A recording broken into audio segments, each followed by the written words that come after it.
Welcome and hello. This is a video exercise in HEC RAS, and in this exercise, we're going to be dealing with steady state flow and culverts. What we're going to do here is construct a geometry file that contains a culvert, and then have a few different options, a few different geometry files with different number of barrels, and then a few different flow rates through that culvert, and then check out the results. All right, so let's get started here. First things first, file, new project. I'm going to go to my default project folder and then find the directory that I want to save this particular project in. I'm going to call it exercise 4 and then click OK. And then, yes, accept the unit system as the US customary units. So here is my geometric data. I have that opened up. If you don't already, you just go up to Edit, Geometric Data. I'm going to click on River Reach, single left click to sketch, and then double click to end that river reach. Just call it River A, Reach 1, and OK. All right, so I'll click on the cross-section data editor, and then first things first, add a new cross-section. Let's start at the bottom of the reach, so that'll be 0. And then let's just start typing in the cross-section data, 0, say 90, and then back up to 90. So here is the cross-section data. We'll see a preview of that in just a moment. The downstream length is going to be 0 because this is the cross section at the very most downstream section of the reach. I'm going to put in a Manning's value of 0.05 for the overbanks and 0.03 for the main channel. And then here is the overbank station. Okay, I'm going to click apply data. And now here is the cross section that we're looking at. That looks good.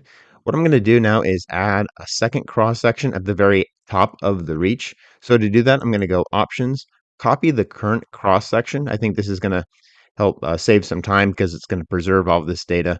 And all I really need to change is the downstream reach length and elevation. So options, copy current cross section.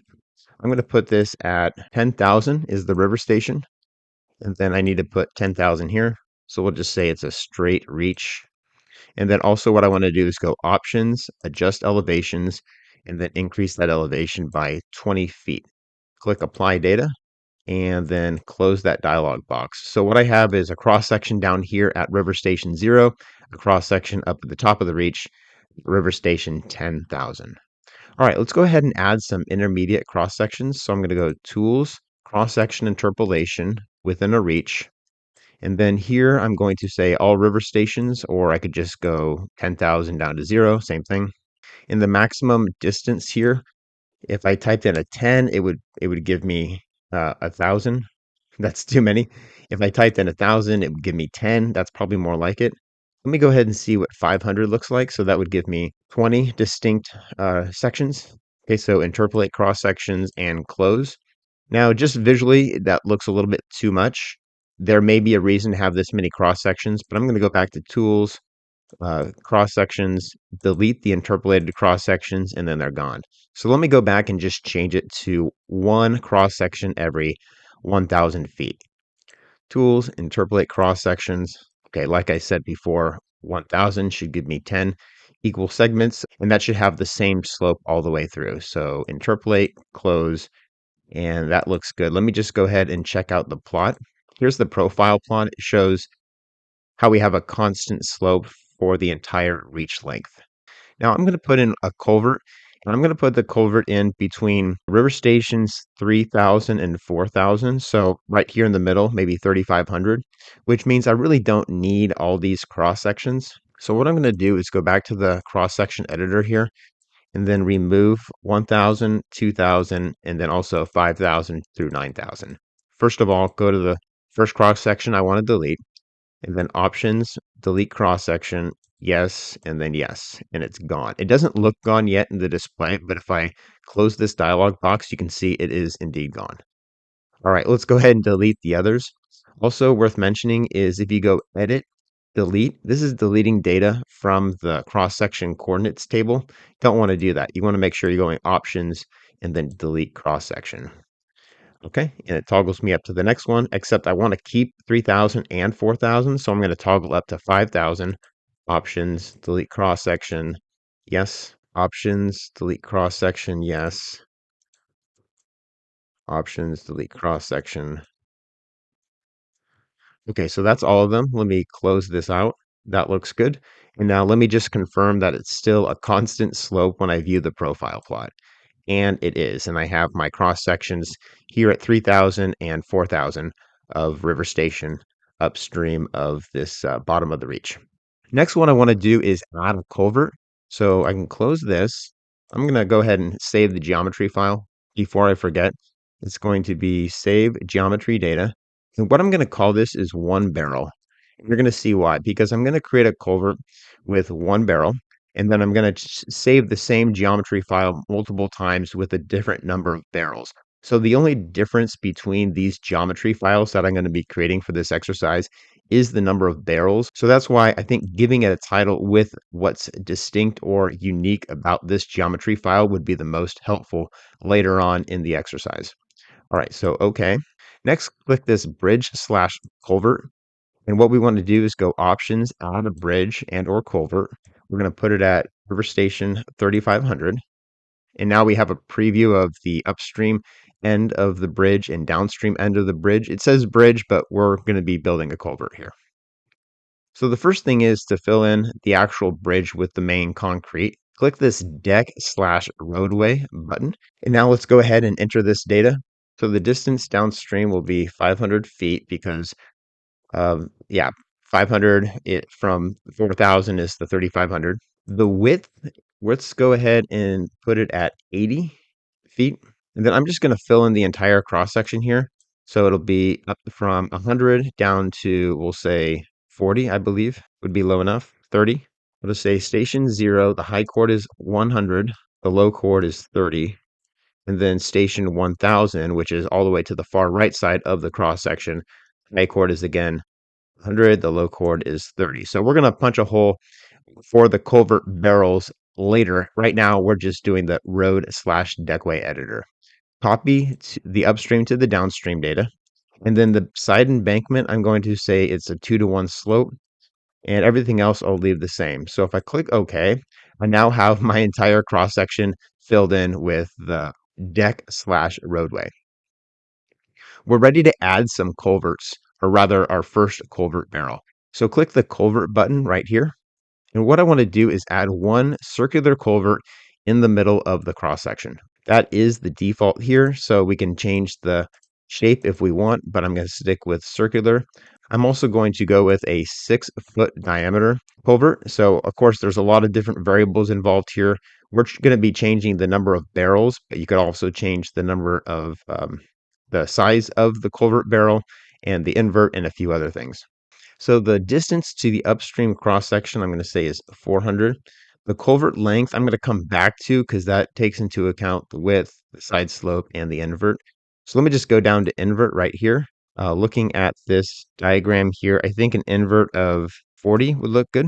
Let's go ahead and go with an invert of 40 for both the upstream and the downstream. Granted, there would probably be a little bit of a drop, but I'm not going to consider that. So I'll say 40 and 40 for the upstream and downstream invert. For the Manning's N, I'm going to say 0.013. That's typical of concrete. Then paste it in right there. Oops. The entrance loss coefficient, I'll say 0.2. I'll leave the exit coefficient at 1. And now the length of the culvert, I said it was 80 feet on top, plus, let's see, it's going to be down from 100 feet down to 40 feet. That's 60 on a 2-to-1 slope, so 120, both on the upstream and downstream sides. That's 240 plus the original 80 is 320. Let me go ahead and go with 320, maybe a little bit more just to be safe so that the ends of the culvert protrude out past the embankment itself. It's not exactly flush. I'm going to say, let's just say 340. That might be a little bit more than it needs to be, but we can adjust that if necessary. Okay, finally, down at the bottom, we're going to enter the barrel information. So the barrel name, I'm just going to call it B1 for barrel 1. And since this is only going to have one barrel, this particular geometry file, then what I'm going to do is just put it in the exact center. So the upstream center line is what it's asking for here. I'm going to say it's 500, and the downstream center line also 500. So if I click OK, we now see a very small culvert. It doesn't look like a circle, but it is because the axes here are on a different scale. I mean, they're both linear scale, but this is a lot longer than this right here. Okay, so let me go ahead and save that at the geometry level file, save geometry data, and we're good. Before I add the other three geometry files for additional barrels, I'm going to go ahead and add the flow data, run the simulation, and then come back here. So let's get on with the steady flow data. I'm going to go edit steady flow data. And then for profiles, I'm going to change it to 3. So we have profile 1, 2, and 3. This is going to be a flow rate of 200 CFS, 500 CFS, and 800 CFS. Now, in reality, we would have some sort of design peak flow, but for this exercise, we're just learning how to build culverts, run the simulation, change some of the parameters, view the results, that sort of stuff. I also need to specify the boundary conditions. So I'm going to click this Reach Boundary Conditions button. And then for the downstream end, I'm going to just use normal depth and specify a slope, which is going to be 0.002. Oops, 2. There we go. And this is the main channel slope for the entire length of our channel. So click OK there. Click OK. File, save flow data. I'm going to call this 200-800, which kind of represents the range of flow rates in CFS. And then click OK. Okay, file, save flow data. I did that already. And let's go ahead and close that. All right, time to create a plan and then run the simulation. So I'm going to run steady flow analysis. Now right here, I have my 1 barrel geometry file and I have my flow data. So now all I need to do is save this, and I'm going to save this as a plan called 1 barrel. So save plan, one barrel right there. Click OK, and then 1 barrel here as well. And then click OK, and then compute, and then we'll take a look at the results. Okay, that looks good. I'm going to close that and then go to view cross section. Now what I want to do here is I have my river, I have my reach selected. For the river cross section, I'm focused on not the downstream end so much. It looks like it's upstream end did control on this culvert. So this is the downstream end, and then this right here is the upstream end. Just to try to understand, this is profile 1. So this is the 200 CFS. If I add all 3 profiles, by going options, profiles, select all, OK.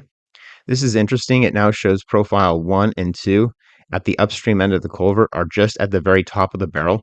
But then profile 3, which represents 800 CFS, has a huge water surface elevation that's way up here at like 72 or something, 72 and a half, as opposed to like 46.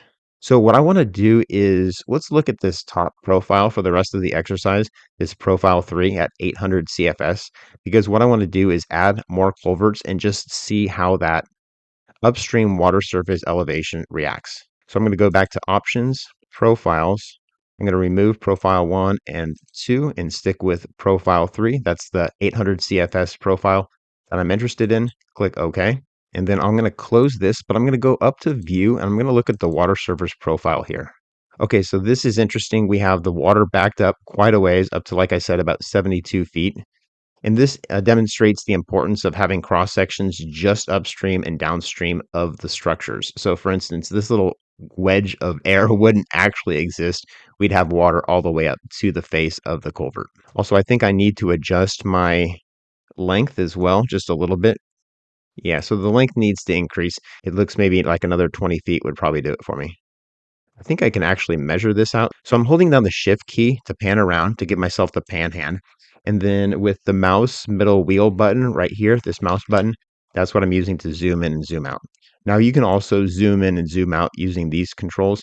But if I want to measure this distance, I can just hold down the control key and then click here and then click here. Yeah, so it's telling me 20 feet. I'm going to come over to the other side here, just pan over to the downstream end and see how much extra length I have. Hold down control and then measure that out. And that's 40 feet. So if I changed it 30 feet, that would give me an extra 10 feet on each side. So I did the math a little bit wrong the first time, but that's all right. All right, let's go back to the geometry file. Close that. I'm going to open up Bridge Culvert once again. Click on Culvert. For this distance, the upstream cross section, I think this is the value I need to subtract 30 feet from. So I'll go 370 there. Click OK.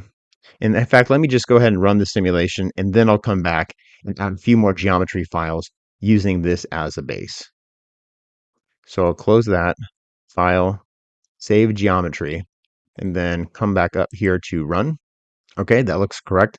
I'm going to click Close now, and then View. I'm interested in the profile. Okay, that looks better. Let me zoom in here on the culvert. Now the culvert appears to be centered in the deck/roadway. All right, let's go back to that geometric data. What I'm going to do here is File, Save Geometry Data As, and I'm going to change this to 3 barrels, and then I'm going to click OK. So now I'm editing 3 barrels. I'm going to click on the Bridge/Culvert button. I need to add 2 more barrels here, so I'll click on Culvert. And everything else up here, I'm going to keep the same, but what I'm going to do is add 2 more barrels down here. So I'm going to say B2 and B3. And then let's give it, see, it's a 6-foot diameter. Let's be safe and just give it 20 feet. So we'll say 520 and 520, 480 and 480. Okay. So now in the diagram, you can kind of see there's 3 culverts, 3 barrels in the culvert. So I'm going to close that, File, save the geometry data. Now I'm going to save this geometry data as 5 barrels, and then OK. Bridge/culvert, and then culvert, and then I'm going to add barrel 4 and barrel 5. This is going to be 460 and 540, and then click OK. So now I've got 5 culverts. That's good. Close that. File. Save the geometry data. File. Save the geometry data as. This is going to be the last one. We're going to go with 7 barrels, and then click OK. Bridge/culvert. Now we need to add those last 2 barrels. So culvert, scroll down here. We're going to go with B6 and barrel number 7. So barrel 7 is 560. Barrel 6 is going to be 440. And then I'll click OK. We got 7 barrels here. That's plenty. File. They're all 6-foot diameter. They all share the exact same properties of circular, concrete, same Manning's N, same invert, and then save that geometry.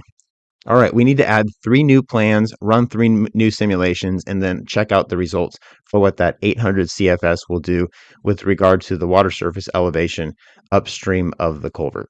All right, so to do that, we'll go back up to Run, and then Steady Flow Analysis. We don't need to change any of the flow data. We're just going to use the exact same steady state flow file that we had from before. What I'm going to do first is open up the plan data that we had, which was this one here for 1 barrel. We'll click OK. And now what I'm going to do is File, Save the plan as, and I'm going to rename this to 3 barrels, and then click OK. I'm going to say this is called 3 barrels here. And now the only thing I need to do is change this geometry file to use the 3 barrels. We're still going to use this steady flow file from 200 to 800 CFS. And like I said, we're only really interested in the 800 CFS profile. So I could go back to this flow file and then change it so that there's only one flow, but it's fine. While we're here, we can go ahead and File, Save the plan, and then click Compute. Okay, that ran, so I'll click Close, and then File, Save Plan As. This is now going to be 5 barrels. Okay, 5 barrels. Okay, geometry file, 5 barrels, File, Save Plan, Compute. So I'll click Close there. And then the last one is 7 barrels. So save the plan as 7 barrels, 7 barrels. Change the geometry file to 7 barrels. Compute. Oops, I think I need to save it. Close. I'm going to go ahead and File, Save Plan. Okay, now let me compute it. Okay, well, that looks good. Let's go ahead and check out the results now. First, let's go to View the cross section. What we're looking at here is let me see here, Options, Profiles. Okay, we're looking at Profile 3. That's the one we want. That's the 800 CFS design flow rate. So I'm going to keep that on. And now what I want to do is go to the culvert. This is the upstream end of the culvert, so that's good. And then here is the downstream end. It looks like 7 barrels can adequately convey that 800 CFS based on all the details that we provided. Now what I want to do is add the other plans. So if I open up Options, Plans, I'm going to include the 5 barrel, 3 barrel, and 1 barrel plans. Click OK. And now what we see here, this is the upstream invert. It looks like, as we knew from before, If there's only one barrel, then we're going to have a water surface profile way up here at 72. But it looks like for 3 barrels, 5 barrels, and 7 barrels, the water surface elevation isn't bad at all. The water surface elevation is barely increases past 45, maybe like 46, 47 tops. So something like 2 barrels would probably be somewhere between the 3 barrel and the 1 barrel water surface elevation. Let's go ahead and check out the profiles. So go view water surface profiles. Now we have all 4 profiles loaded right here. But let's go ahead and change it so we're only seeing, how about the 5 barrel profile? So options, plans. I'm going to toggle off barrel 1, 3, and 7 now, and then click OK. And then if I zoom in here, we can see, well, the water surface elevation is higher upstream of the culvert, but then the flow is easily conveyed through the 5 different barrels. In fact, we could even look at the different profiles, the different flow rates. So for instance, if it was just 200 CFS, that would be right there. If it was 500 CFS and if it was 800 CFS. Again, this is looking at the 5 barrel geometry. So anyway, I think I've gone on about this enough. Clearly, we could look at more numbers and do some more analysis, but I think that's good for this exercise. What we did was we created a geometry file with a culvert, constant slope on a reach, and we had actually 4 different geometry files with a culvert having 1, 3, 5, and 7 barrels. And we looked specifically at the 800 CFS flow profile and a steady state analysis, and then looked at the upstream water surface elevation that resulted from running the simulation.